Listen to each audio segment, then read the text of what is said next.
kicking off our Let's Talk Money series, and I would like to take a moment to just introduce ourselves.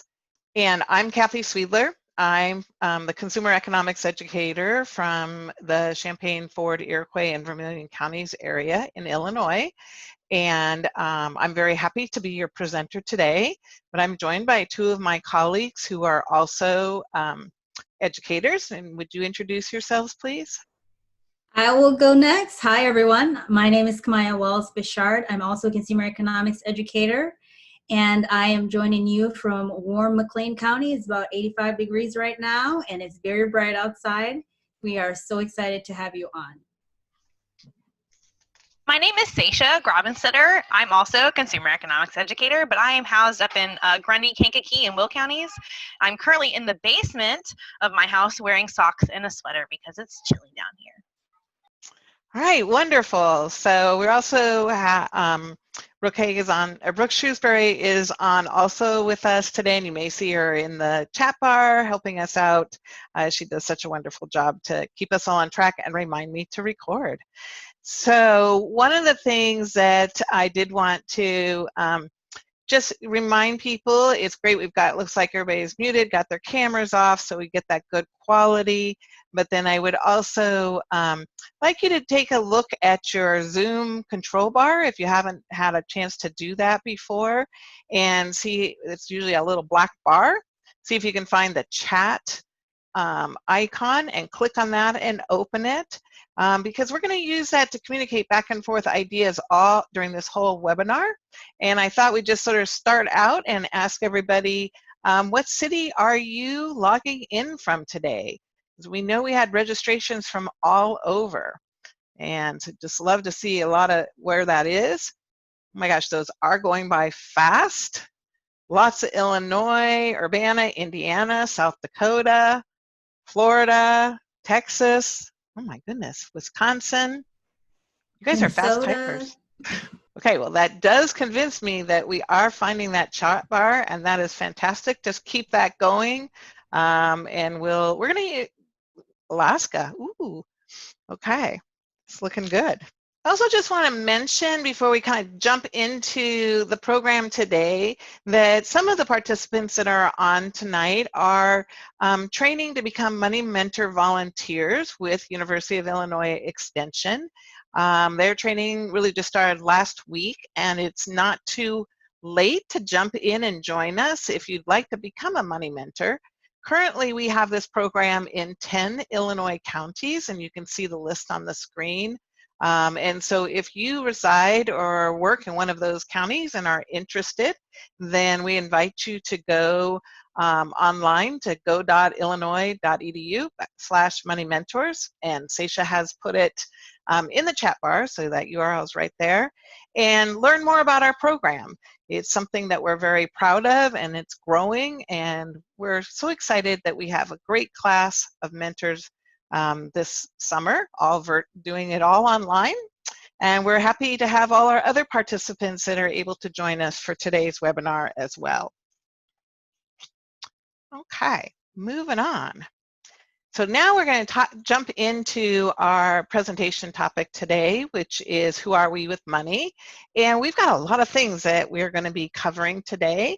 And I just wanted to give you kind of that overview of where we're going. So we're going to be talking about money messages, talking about how all kinds of different things affect our financial behaviors and our decision making, from values to money personalities. We're going to begin talking about financial plans and kind of lay the framework and the foundation for some of the conversations we'll have later in the series as well. And then kind of wrap it up by talking about what do we mean when we say financial well-being, and how does that compare to financial net worth? So that's where we're going on our little journey this hour, and I'm happy that you'll all can be here and join in this conversation.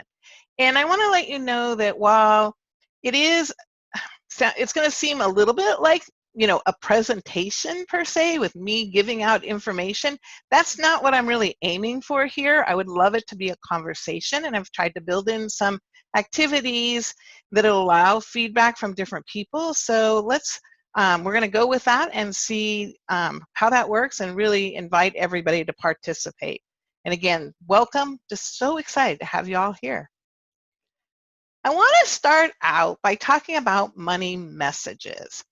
When we start thinking about who we are with money and how do we react to money, this is a really good place to start, is to think about what are those messages that kind of are internal to us, things that might be phrases or ideas that run through our head when we think about messages. Sometimes they're subconscious and not even all that, we're not even all that aware of it. Maybe something that we grew up with from our families and we heard since we were a child.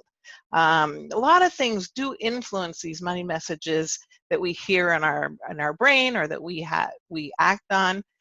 Sometimes it's our personalities kind of influence those. Our spiritual beliefs can. The communities that we grow up in, the things that we know from having, whether it's where we grew up in, where we live now, all those influences definitely come into our lives. So we know that different people and influences shape these money messages, and it can be really helpful to stop and think about what are the messages that we kind of listen to and react to, and are they helping us? And sometimes, for example, some of the messages about money that we may see in the media, maybe they're not helpful. Maybe we want to stop and think about what are we taking in and how is it influencing what we do. And sometimes the messages are helpful, but bringing them up to the conscious level, I think, always has value. And let me just give you some examples. These are some sort of basic ones that I've seen around town and heard most of my life. A penny saved is a penny earned. You deserve the best. Easy come, easy go. I'm spending my child's inheritance. See, I saw that one on the back of an RV. And you can't take it with you. So I would challenge you all now to stop and think, like, what money messages have you heard? I know that when I was having a hard day at college and I would call my mom, she would say to me, go shopping, you'll feel better. So that was one of the money messages I grew up with. It. What kind of money messages have you grown up with or that you've heard over your life? Cash is king. Don't be greedy. I'm seeing them go in the chat already. This is great. Any others? Save for a rainy day. Money doesn't grow on tree. Mm-hmm. Think about a big purchase overnight. Pay yourself first. The root of evil. Mm-hmm. How did the rich get their money? Always buy wholesale. Money doesn't buy happiness. Money is secret. I've heard other people say this one. They went by. These are so wonderful. Keep them coming. That even if we miss these, I'll put these together in a doc and link to it so everybody can see them later too. Don't think about the cost. Think about the benefits. Okay. Save as early as possible. Money doesn't buy happiness. Lots of great ones there. All right. Keep adding as you think about them, and you can win if you don't play. You can't win if you don't play, right? All right. Some of these can be kind of challenging, like everybody can be a millionaire. So if I'm not, does that mean that I missed the boat there? So again, I think these are a lot of them that I see going by are things that I have heard, and when we're talking about money messages, there's nothing wrong about them or right about them. It's just thinking about, does it fit your life and your goals, or is it something that you want to rethink, and maybe you just had always absorbed it and hadn't had that chance to rethink it. Okay. Another thing that we know about influences and what influences our financial decisions is our values. And this is, again, definitely one where there's no right or wrong answers here, but I think there is a lot of value in sitting down and thinking clearly sometime about what is my highest values, what is most important to me. And we're actually going to put in the chat in a minute here a link to a worksheet so that after this webinar, if you'd like to do it, it has a long list of values, and of course you can add others, so you can work on this yourself. And if you have a significant person in your life that you share money decisions with, it might be fun to have you both do it and then look at what's the same and what is different. So looking at this, you may be already starting to think about what is important in your life and which ones maybe don't resonate to you. The next step of this is to think about how does that value affect your financial decisions. And this is a little bit different than maybe we might sometimes think about values.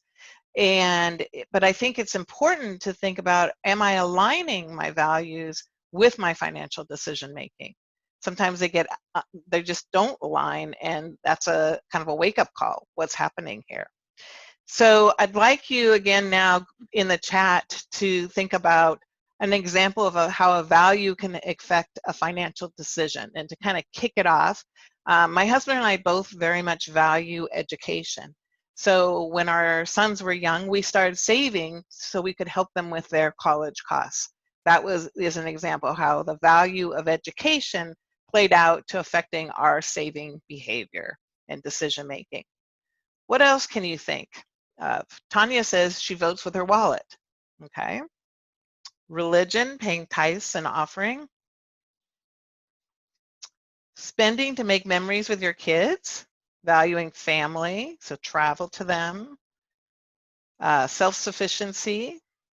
If you value health, going to the gym. Investing in local businesses. Okay. See a lot of things about family and spending money to be with family. Education, security. Okay. Wonderful. Look at you guys rock this out. Some of the things we can start today in this webinar, but they may be things that you want to pursue afterwards, and give yourself some time maybe this weekend to think about it, and think about which values are you truly aligning with your decision making, and is there anything that you want to change. Also, I should say, the chat, you can reply to my questions, but it's also a great place to ask questions, all right? So Kamaya and Seisha are really co-teaching with me on this, even though they're not doing as much talking, and they are ready to reply to questions in the chat and add in extra feedback that way too. So as we go through this, if there's something you want more clarification, or you have a comment with a question, feel free to put it there and they will reply to you. All right, so what else affects our financial decision making? We talked so far about money messages and values, but money personalities is something else to consider, and we want to kind of go into that in our next segment here. And the reason we're going to talk about money personalities is it's just, again, another way to look at financial decision making and what is influencing it.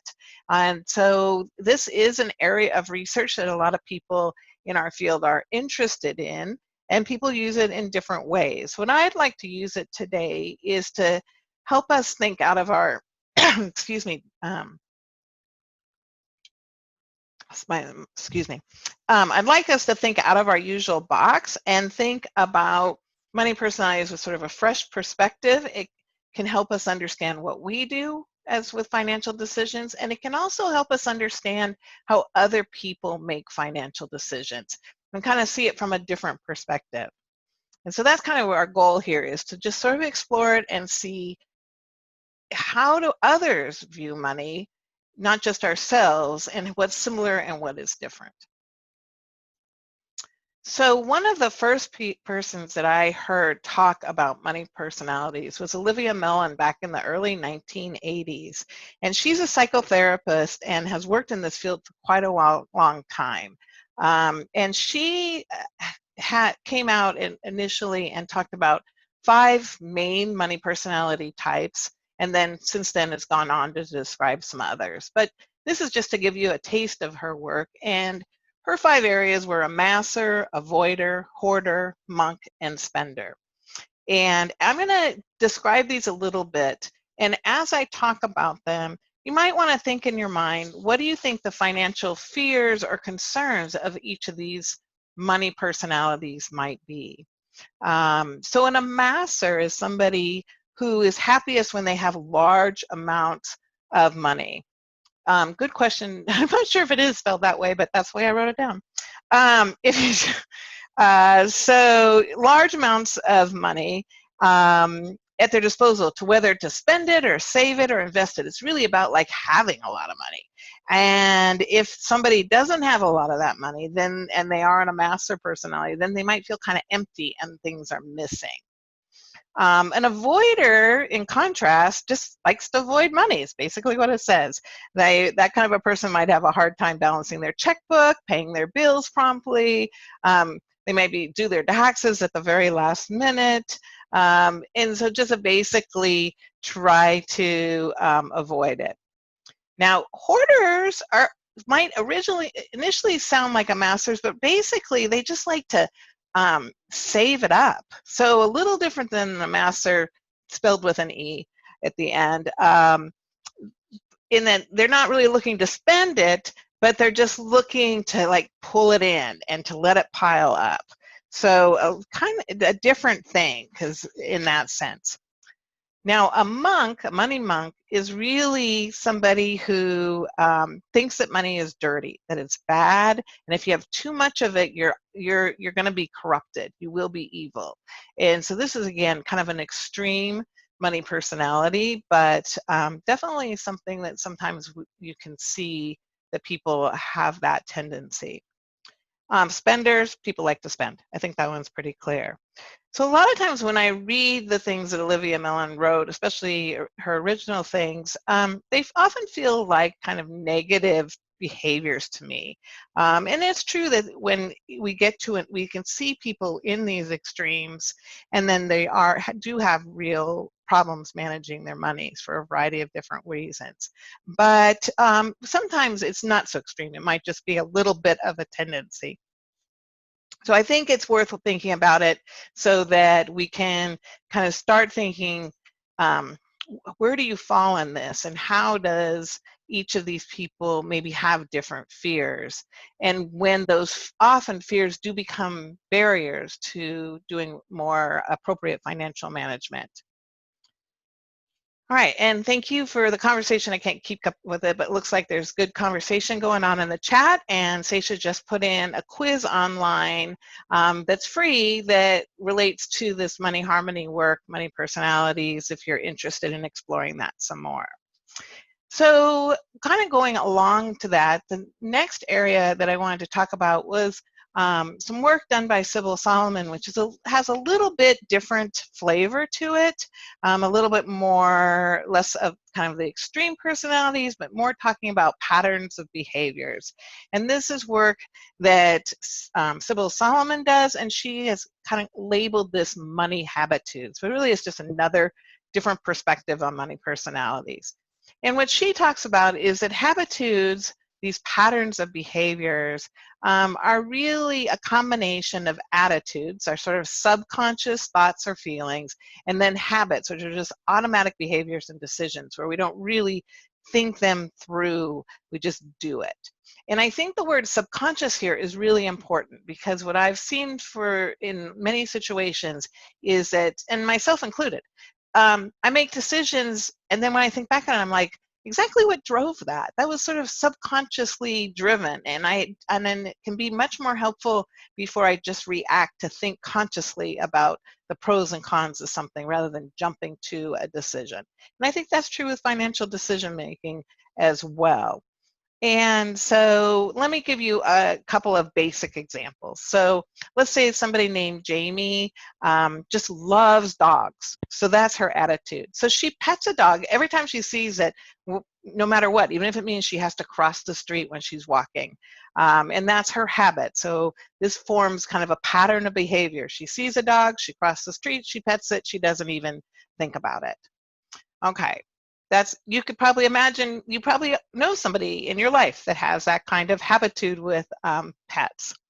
Now, if we look at it from more of a financial example, let's think about Steve, who believes that debt is dangerous, all right? That's his basic attitude and feeling about debt. And so he avoids all loans. He takes out none. All right. So he doesn't ever take out loans, and this has become just a habit for him, and he just avoids all debt. That could be helpful in a lot of situations for Steve, but it could stand in his way if, for example, he has a goal of going to college or starting a business. It might be useful for him to be able to think a little more objectively about, is there a level of debt that he's comfortable with or that he could manage?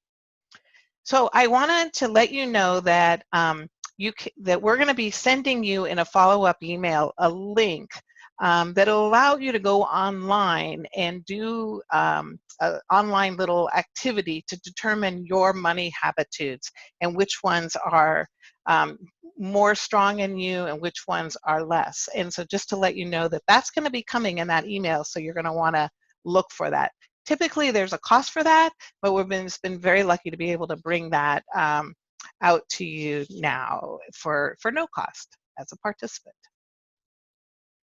So let me, I mentioned that there were these, 6 different money habitudes that is explored in this activity.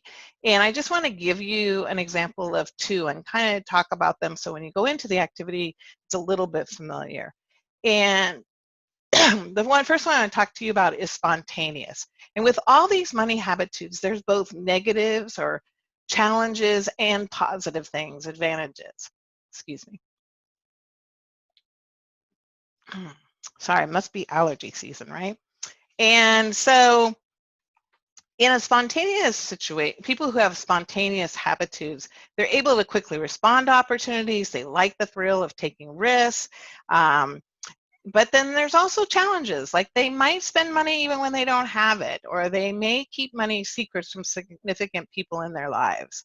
So if you look at this, first by the name spontaneous, it might not sound all that positive for a money habitude, but we have to recognize there are always advantages to some of these as well as challenges. So for example, we find that many entrepreneurs who, especially people with startup businesses, tend to have a dominant area of spontaneous. It allows them to do that, quickly respond to opportunities. So they might be able to really, take advantage of situations, but there may also be disadvantages as well. And so those are things, by exploring your own money habitude, you can see what is the strong part, and then you can also be aware of the challenges and try to balance those out. And when I talk about this, by the way, we kind of sometimes say somebody is one habitude or not, and that's not true at all. We're a mix of them, and as you do the activity, that'll become clear. One of the other activities is, or habitude, I'm sorry, is planning. And this is when I find that people are always like, I should be planning. Well, planning is good. There are definite advantages, like you have the willpower to stick to your plans and know that waiting can pay off. People even enjoy saving money. But there's also challenges. Like a lot of times people who are very strong in the planning area may feel pressured by others to spend money. They may actually miss out on opportunities because they feel like, well, if it wasn't in the plan, they shouldn't do it, even if they could afford it. And they may end up feeling like they need to hide money from other people. So again, looking for that balance, understanding kind of the underlying things that are going on in our decision making, I think really can help us become more conscious of why we make our financial decisions and go from there. All right. Anything that we need to reply to in the chat, or we're doing okay?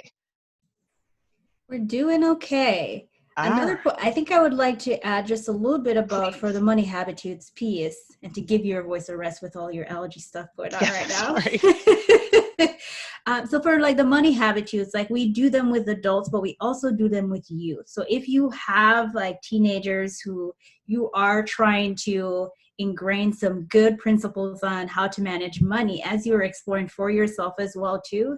Think about how that might be beneficial or might be useful in conversations about money that you're having with like your preteens and teens. It's just like a great way. I've done like multiple activities with youth, and they just always find a lot of value in it. And I get to hear from their perspective. So it's always very interesting to hear that. So just wanted to quickly add that about the Money Habitudes game. Kathy, you're muted. Thank you. Seisha, would you like to jump in and talk about our podcast at this point? Oh, I would love to. So for those of you that don't know, this is just shameless self-promotion, basically, but we have a podcast. It's called Family Financial Feuds, and Kathy and I actually tackled this topic on a podcast. We talked about all the different money personality quizzes or research that's out there. So if that's something that interests you, you can check it out on our SoundCloud, but it's also wherever you listen to podcasts, that's where they're available. And my cat really wants to be in the Zoom call tonight, apparently. So, but yeah, check it out. We have tons of, I think we have up to 18 podcasts now. So it's something that's really exciting for us, and it was a good new medium for us to break into. So check it out. Okay, speaking of new things we're going to break into, we're going to try breakout rooms now. So if some of you I know are experts at Zoom and have been doing it around the clock, and some of us haven't done it as much, but I've been doing breakout rooms with participants in webinars, and I think it's a good way for us to go from over 120 people down to a room of about 10 people each.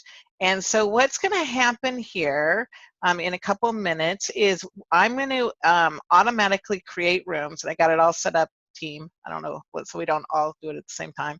And you will find yourself moving virtually into a breakout room. You shouldn't have to do anything. It might ask you, would you like to go? And you can say yes.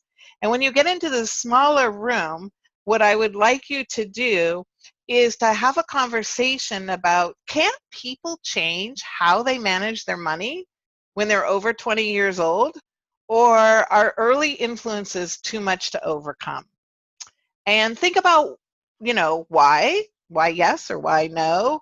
And also, maybe you can even use some of the concepts we already talked about to in your answer, or not, whatever you want to do. So to just kind of reiterate, I'll push a button. You'll see an invite, or just find yourself in a room. There'll only be like 10 people in there. Feel free to turn on your voices, please unmute. You can turn on your cameras. And then I'm going to give you like 5 minutes max.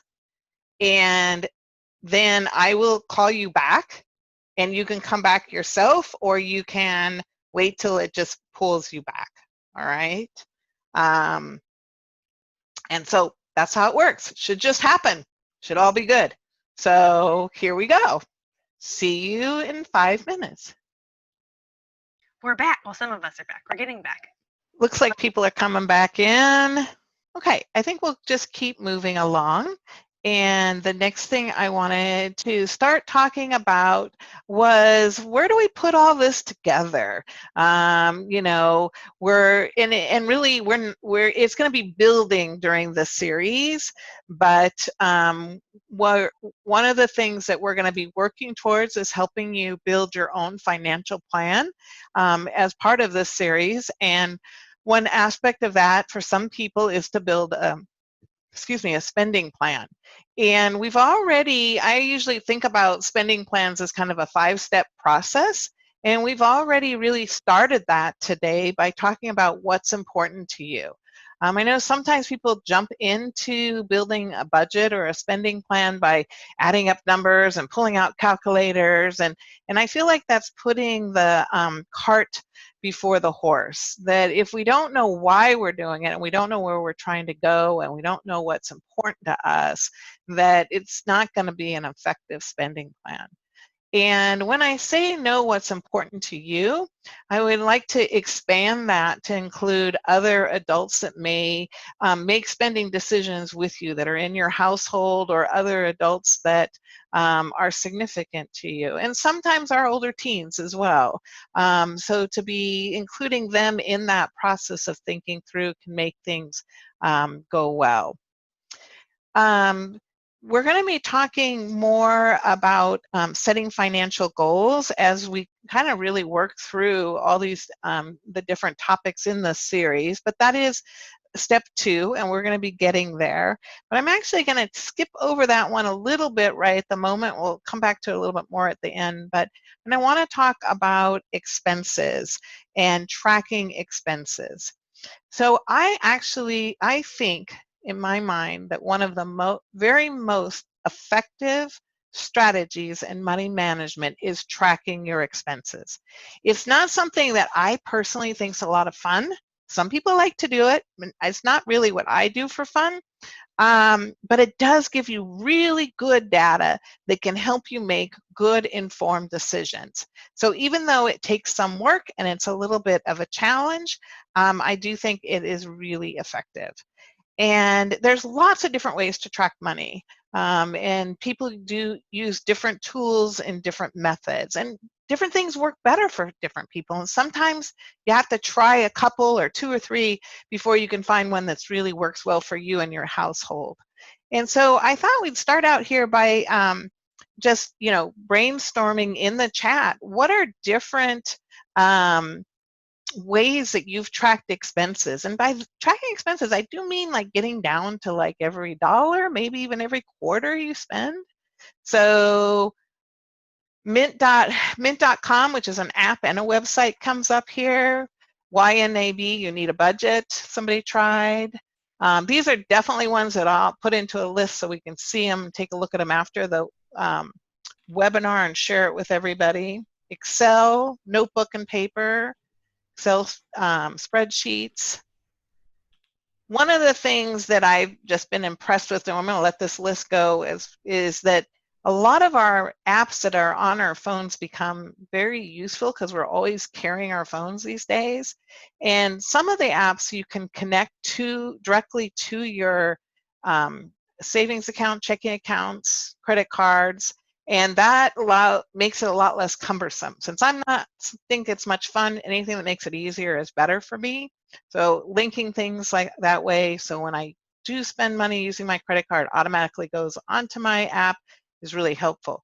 Other people prefer not to do those connections, and there are apps for that as well. Notebooks, paper and pencil works well. Your own financial institutions apps. Kathy asked, how safe is it to use apps connected to accounts? I do think it's safe especially if you use one of the kind of top apps that have good security, or sometimes people will use apps also just from their financial institutions. And while we're going through all these different ones, I'm not going to give like specific information about which is best, because I feel like it has a lot to do with what matches your needs and preferences. But you can always do a search for top phone apps for tracking expenses and see, what comes up on those lists over and over again, and those are probably really good ones. So if you're using on your phone, go ahead. Somebody's talking. I'm just going to chime in, Kathy. I'm just going to say that when I first started in my personal finance career, I loved the Excel spreadsheet. It was my best friend, but I was only tracking for me. And then when I got married, it kind of worked for me and my husband, but now that we have a lot more expenses, I actually bought a program this year, and I was like, nope, you can do all of it. You have artificial intelligence, and it took it away. So I think it just depends on like where you are in life and what you're looking to get out of it. So it's been a really fun experience to try something new and see how it works. I think one thing is, when you're using an app on your phone, you want to really think about having it password protected, and you also want to think about keeping updated on the updates that come for that app, because a lot of times they are about security. So you want to keep those updates fresh. And Lots of good conversation going back and forth, people answering each other's questions. That's great. We can just sit back here and just let that happen. So, and again, I think there's different styles, and it is kind of about finding styles. And sometimes when the first one doesn't work, it doesn't mean you're doing it wrong. Just try something else. Somebody had a good comment: when we were newlyweds, we had greater challenges due to different personalities and spending habits. How true. My husband and I had to kind of learn about our money personalities in order to be able to work around our money personalities many years ago. So, Kamaya, did you have anything to add to that? I was just agreeing with that comment. I think it is so good. And in our breakout room, we were talking about even just, growing up in different households and your partner and how that shapes all of that. So great comment. And we had a question in the chat too. Someone was asking if Dave Ramsey is outdated. I don't know if anybody has a real comment on that. I saw some conversation going back. I don't know that Dave Ramsey's outdated per se, so much as he definitely has his values and his beliefs, and sometimes those fit really well for people. I've had people go through his program, and then talk to me or use his stuff and say, that was just perfect. It made such a difference in our family. And I've also had people say, I could not handle it. So, or they didn't like it. It didn't fit. So that's not criticizing him or praising him. It's just goes back to what I said about you have to find one that's a good fit for you. And now we're having some questions about how to manage your finances with your partner or your significant other, and is it useful to have separate budgets or keep all the monies together? And again, I think sometimes you have to try it out, and you may have to have some of expenses paid together and some separate. It really is. Again, I don't know that there's no one rule fits everybody. I don't know that rule anyway, so if anybody else does. All right, great conversations there. I'm gonna move on, but don't let me stop.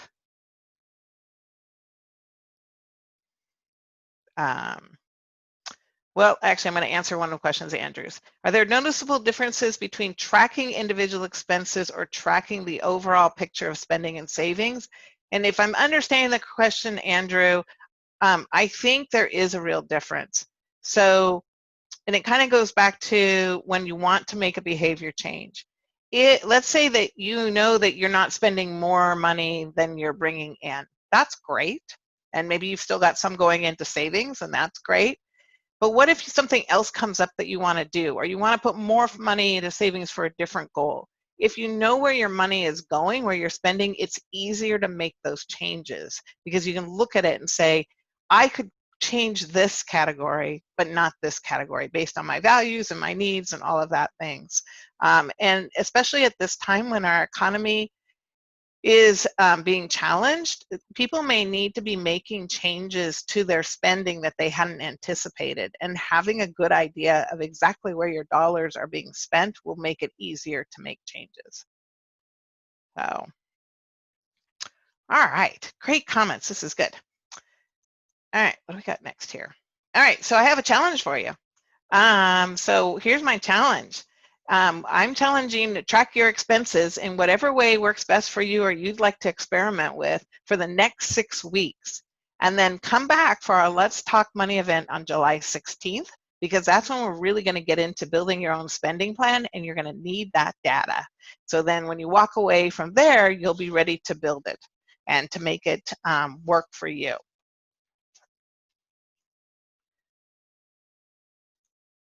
Okay, the last thing that we're going to talk about and kind of wrap things up here, except for questions and all, is take a quick look at financial well-being. So sometimes people think when we talk about positive financial behaviors and positive financial management, people measure that by either like a credit score or a net worth, like how much wealth we have. But research shows this really isn't necessarily the best measure of how people describe their financial well-being. Instead, what the research summaries have shown is that really well-being is a highly personal state. It's not fully described by an objective financial measure. And so the Consumer Financial Protection Bureau has done quite a bit of summary of research and research into this, and in the chat we'll have a report going in if you're interested in learning more about this. But right now we're just going to do an activity that'll give you a way of thinking about your own financial well-being. And what I'm showing you here is 8 different photos or pictures, and I would like you to think to yourself, which picture best represents what you want your financial well-being to feel like in the future? So which picture represents what you want your financial well-being to feel like in the future? And I'm going to be quiet for a minute.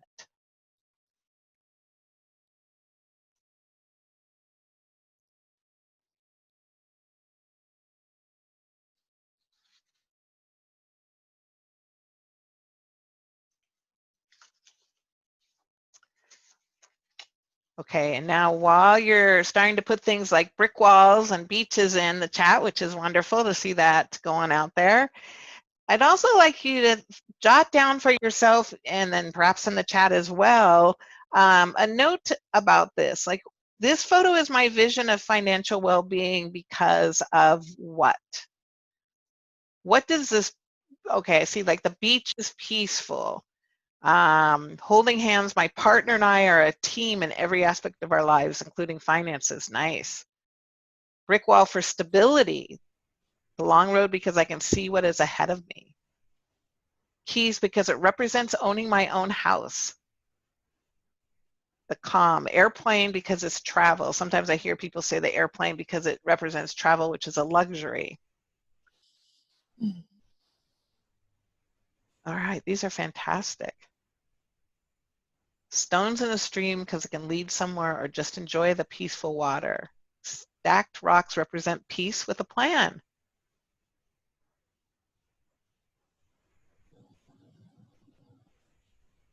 So if you can keep this mental image of your financial well-being as we work through developing this financial plan over the next few weeks in this webinar series, I think it'll help you think not only just like, what do you want to do with your money tomorrow or next month, but what do you want to do with your money and your life down the road, long term?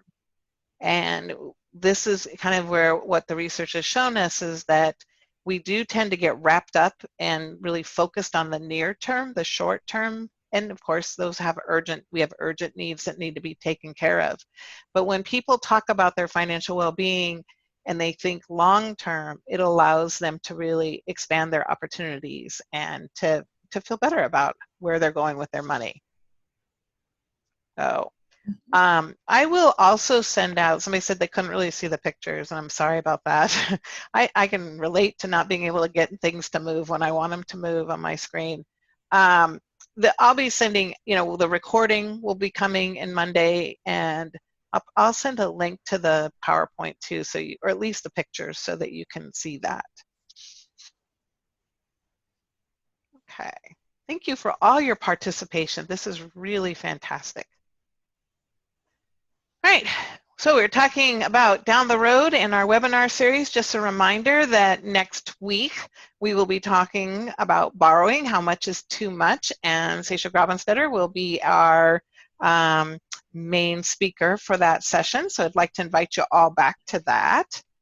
And I also want to let you know that we have other resources out there, and we've shared a few with you today, but we are from Illinois Extension, and we have a website with lots of different resources, and many of our personal finance resources are on what we call our consumer economics page. And it's one of the things you'll see under there is, when you go on the page, is the section updates, and as we create new information where there are things that are going on, we will be putting them there. And then also under the tab there that says blogs, which now says resources and blogs, you'll find resources related to this webinar series as well. So we encourage you to take a look at our website and see what other things are there that might be helpful to you. So, and just a reminder, we will be sending out this information by recording. Other questions that popped up that I missed, Seisha or Maya, did you see anything? Nothing in particular, but if you wrote a question in the chat and we didn't answer it because the chat has been so wonderfully busy, please let us know. So that brings us to the end of our presentation now, and we will stick around for a little bit in case you had a question that you didn't get in the chat, you want to put it in there. And we look forward to seeing you next month, or next week. Oh my gosh, what did I say? Please come back next week. And Money Mentors that are on, we had talked, I might have mentioned that we might do a breakout room right after this, but we're going to skip that tonight. Watch for an email from me tomorrow, and with new plans and new information and updates. So, and I will be summarizing some of what's in this chat to send out with our email because there's just been such fantastic information. Yes, you all did us a great honor. This was a wonderful way to kick off our series, which we put a lot of work into, and we're so excited for the upcoming ones too. There is a question. I don't want to botch this person's name. Is it Mio or Me? I'm going to say Mio. Talking about tracking your expenses. They ask you to track every penny or roundabout. They've never tracked their expenses before, and they're not sure what to do. What do you guys think?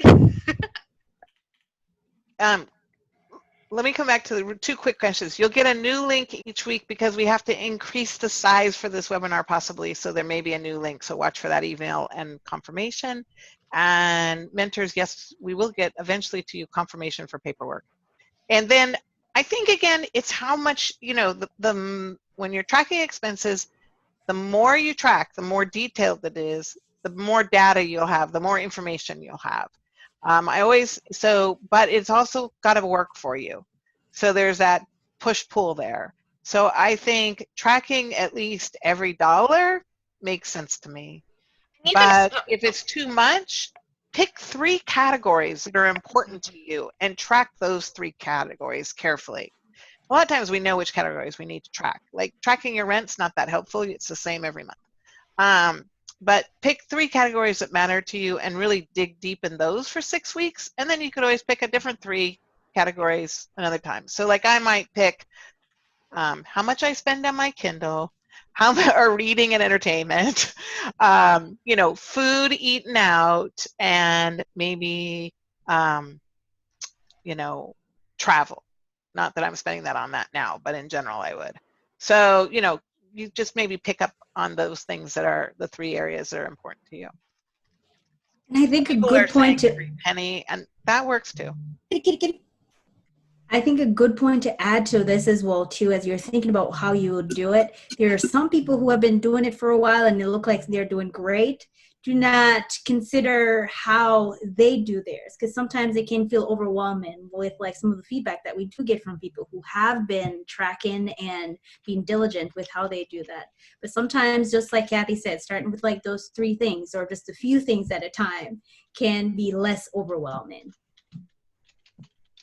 That's when I was going to chime in and say, like, even if it's just one expense, like for me, it's eating out. It's terrible. Even now in this pandemic, we take out. Sometimes I feel like a lot. So just something to think about. And I hope that answered your question. I'm just kind of scrolling back to see if we missed anything. Otherwise, have a good night. Good to have you here. Look forward to more conversation with you. Thank you, guys.